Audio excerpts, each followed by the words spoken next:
এই যে আমাগো মাইয়া। থাক থাক, আর দেখানো লাগবো না, মাইয়া আমাকে পছন্দ হইছে। তাই শুনেন, ভোটের আগে বিয়ে পাকাপাকি করার কারণ কিন্তু একটাই। কি কারণ আন্টি?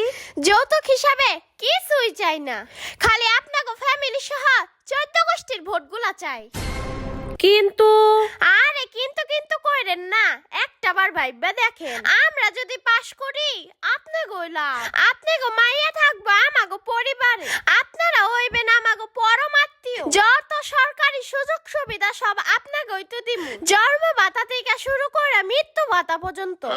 আম্মু, আমার বিয়ের জন্য নিজের বিবেক রে বিক্রি করে দিবা? আরে না, তুই এত চিন্তা করিস না। বিবেক রে বিক্রি করমু কির লিগা? ভোট তো দিমু আন্ধার ঘরে। আমার ভোট আমি দিমু, যারে খুশি তারে দিমু। আগে তোর বিয়াটা তো হোক।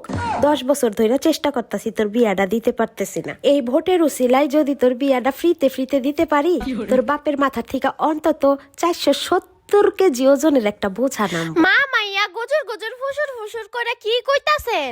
এত চিন্তা ভাবনা করে লাভ নাই, নির্বাচনের তার দেরি নাই। মত দেন, আমরা বিয়ার কথা পাকা করে ফেলাই। না আন্টি, চিন্তা করতাছি ছেলের মায়েরে না পাঠাইয়া ছেলের দাদিরে কেন পাঠাইলো?